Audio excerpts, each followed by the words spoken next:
One day, Edward was in the shed where he lived with the other engines. They were all bigger than Edward and boasted about it.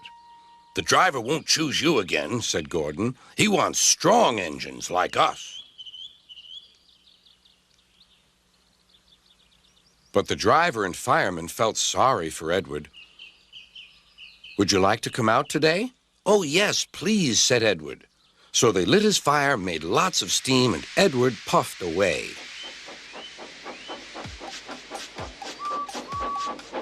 The other engines were very cross at being left behind.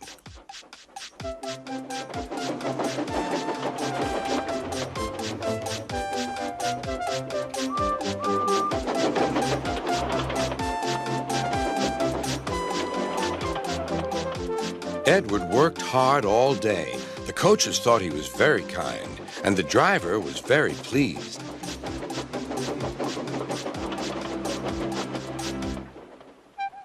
"I'm going out again tomorrow," Edward told the other engines that night.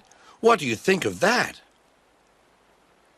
But he didn't hear what they thought, for he was so tired and happy that he fell asleep at once. Next morning, Edward woke up to find nothing had changed. Gordon was still boasting.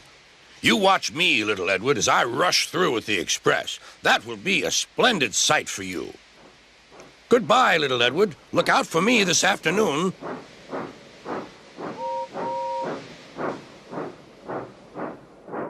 Edward went off to do some shunting.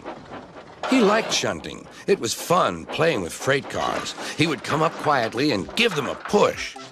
Then he would stop, and the silly freight cars would go bump into each other. "Oh!" they cried. "Whatever is happening?"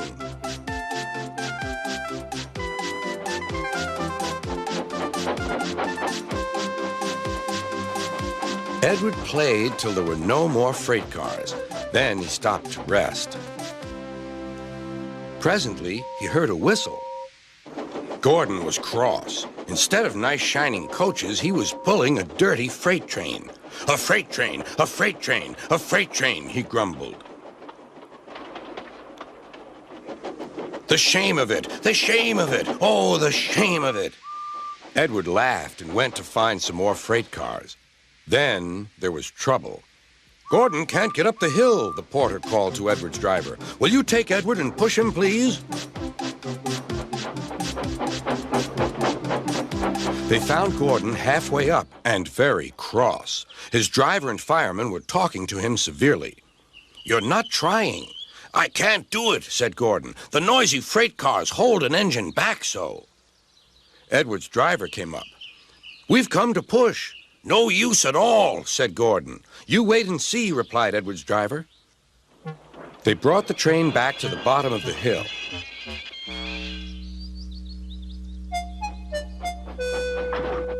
"I'm ready," said Edward. "No good," grumbled Gordon.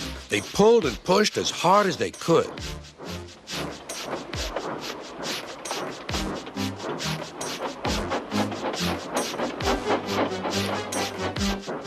"I can't do it! I can't do it! I can't do it!" puffed Gordon. "I will do it! I will do it! I will do it!" puffed Edward. Edward pushed and puffed and puffed and pushed as hard as ever he could. And almost before he realized it, Gordon found himself at the top of the hill. "I've done it! I've done it! I've done it!" he said proudly. He forgot all about kind Edward and didn't say thank you. Edward was left out of breath and far behind, but he was happy because he had been so helpful. At the next station, he found that the driver and fireman were very pleased with him. The fireman gave him a nice long drink, and the driver said, "I'll get out my paint tomorrow and give you a beautiful coat of blue with red stripes. Then you'll be the smartest engine in the shed."